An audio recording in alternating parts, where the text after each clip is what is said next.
현대인의 90% 이상은 정상 체온을 유지하지 못하는 저체온증을 갖고 있다는 통계조사가 있습니다.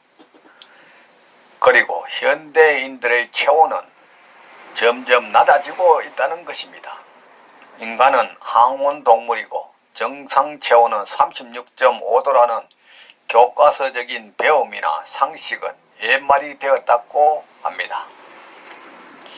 현대인들은 문명 2기의 발달과 스피드 시대를 사는 삶으로 인해 운동 등 움직임이 적어 정상 체온이라 할 36.5도씨를 유지한다는 것은 힘든 상황에 직면해 있어 건강에 적신호가 켜졌다고 해도 과언이 아닐 것입니다.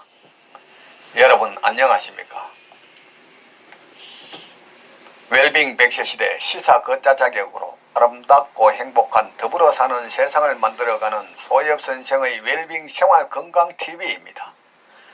이 영상은 세계 유수의 양심적인 의사들의 연구 논문을 바탕으로 제가 최근에 출간한 이 책 소금은 생명의 시작이고 걷기는 행복의 원천이다 라는 건강보고서를 토대로 참된 건강은 내 몸속 100명의 의사 NK세포를 활용한 면역력 증강에 있음을 많은 이웃과 나누고자 하는 사회공헌 방송입니다. 책이 필요하신 분은 댓글창에 제 전화번호를 확인하시고 카톡이나 메시지로 입금 후 주소를 남겨주시면 택배비 없이 빠른 시간 내에 보내드리겠습니다. 방송을 끝까지 시청하시고 날마다 업로드되는 건강정보로 구독자님의 삶은 늘 지혜와 건강이 함께하는 행복한 삶이 되기를 바랍니다. 영상 시청에 앞서 오른쪽 붉은색 구독 버튼과 알림 설정, 왼쪽의 엄지척 좋아요 버튼을 눌러주시면 웰빙 100세 시대 건강 컨텐츠 제작에 큰 힘이 될 것입니다. 제 영상 시청과 구독은 언제나 무료입니다. 오늘은 저체온증이 만병의 시작입니다 라는 주제로 말씀드리겠습니다. 인체의 정상 체온에서 1도씨만 하락하면 면역력은 30%가 감소하고 기초 대사량은 12% 감소한다고 합니다. 현재 체온에서 1도씨 상승하면 면역력이 5배 상승한다고 합니다. 그럼 저체온증을 확인하는 방법은 어떤 것이 있을까요? 저체온증 유무를 숫자로 확인해 볼 수 있습니다. 약국에서 체온계를 사서 직접 체온을 측정해 보시기 바랍니다. 아니면 가까운 시군 보건소나 병원에 가시면 측정을 할 수가 있습니다. 기는 36.8도씨, 구강 혀 밑은 36.7도씨, 심장에 가까운 겨드랑이는 36.5도씨, 직장은 37도씨. 이 정상 체온 측정치보다 낮다면 저체온증의 증상이므로 이를 조사해 보셔야 건강을 지키고 유지할 수 있을 것입니다. 저체온증의 증상으로는 정상 체온에서 약 1도씨, 35.5도씨만 되어도 바로 배설 기능이 저하되어 변비나 소변을 잘 보지 못하는 증상이 나타납니다. 그리고 자율신경의 실조가 와서 호흡, 심장박동, 수면, 동공조절, 인체 면역력 향상성 등 문제가 생기게 됩니다. 더 자세히 살펴보면 면역력이 저하되어 만성피로가 유발됩니다. 둘째, 신체 하부의 찬 기운이 열을 몸의 상부로 밀어 올려 어깨 결림이나 뻣뻣한 목, 머리 무거워짐이나 두통이 올 수 있습니다.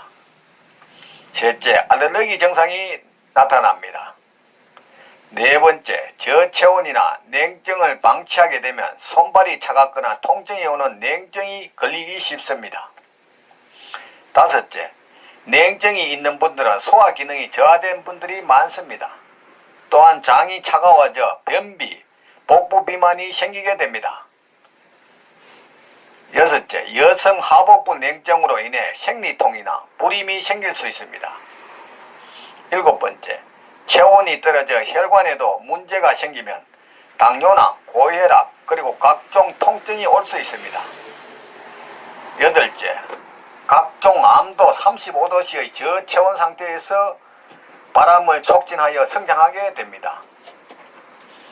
아홉 번째, 면역력 저하로 각종 자가 면역 질환이 걸리게 됩니다. 그럼 저체온증의 원인은 어떤 것이 있을까요? 첫째는 과식입니다. 과식을 하게 되면 우리 몸은 모든 에너지를 소화에 이용하기 때문에 체열이 생산되지 않습니다. 체온이 낮은 사람은 식사 시간 외에 음식 섭취를 자제하고 적게 먹는 것이 도움이 됩니다. 어떻게 생각하면 밥을 많이 먹든지 식사를 많이 하면 체온이 올라갈 것으로 생각하지만 소화에 많은 열이 뺏기기 때문에 저체온증이 되는 것입니다. 두 번째는 운동 부족입니다. 인체에서 체열을 많이 만드는 곳은 근골격입니다. 근육은 22%의 체열을 만듭니다. 조깅, 스쿼트 등으로 허리, 다리 운동을 하는 것이 좋습니다. 세 번째는 스트레스입니다. 스트레스에 의해 자율신경이 항진되면 혈관이 수축하고 체온은 내려가게 됩니다. 네 번째는 약물 남용입니다. 먹고 있는 고지혈증, 당뇨, 고혈압 등 모든 약들은 교감신경을 항진하여 결과적으로 체온을 떨어뜨리는 역할을 합니다. 다섯째는 환경적 요인으로는 겨울철은 냉증이 걸리기 쉬워지는 환경적 요인이 될 수 있습니다. 여섯째, 잘못된 생활 환경이 저체온증을 만듭니다. 여름철 냉한 음식을 자주 먹거나 에어컨으로 여름을 나는 것은 냉증을 유발하는 원인이 됩니다. 일곱째, 소금과 물 섭취 부족입니다. 설탕이나 당은 체열을 내리지만 소금과 물은 더 없는 좋은 체열식품인데 전문의의 소금자론에 세뇌되어 결국 체온을 떨어뜨리고 있다는 것입니다. 체온을 올리는 방법을 살펴보겠습니다. 반신욕, 족욕을 하면 체열은 올라가게 됩니다. 반신욕이나 족욕을 하게 되면 혈액순환이 촉진되어 체내 노폐물과 독소도 배출이 됩니다. 뜸도 체열을 높이는 방법입니다. 뜸은 냉기를 몰아넣는 데 도움을 줍니다. 찜질, 배가 따뜻하게 하면 병이 생기지 않습니다. 소금 섭취, 앞에서도 말했지만 질 좋은 소금의 섭취는 발열작용이므로 식품이므로 이를 늘려야 합니다. 그리고 특히 냉증에 좋은 음식으로는 계피가 있습니다. 계피는 맛이 달고 열성이 있는 약재이자 식품입니다.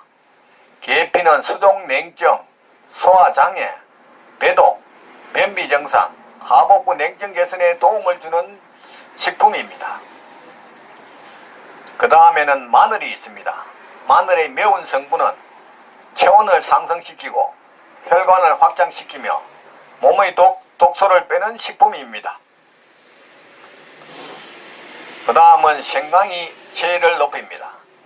생강도 하반신과 위장의 체온을 올려 몸의 열을 올리며 정열작용에 의해 피를 해독하고 몸에 좋지 않는 기름 성분을 분해 제거하는 효능이 있습니다.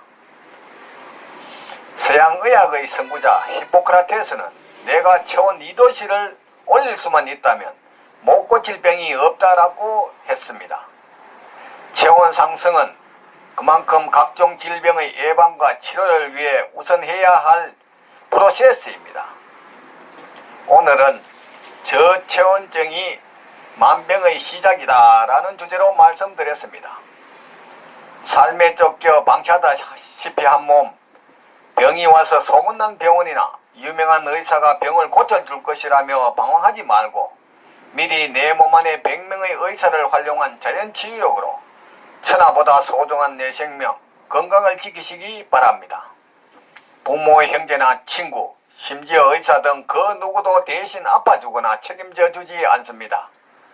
전문이라는 나이시엔스의 소금 제한론에 속지 말고 저 넓은 바다가 썩지 않는 이유는 3%의 소금과 파도 때문이듯이 질 좋은 소금 섭취와 걷기 운동으로 면역력을 높여 구독자님의 삶은 늘 건강과 기쁨이 넘치기를 바랍니다.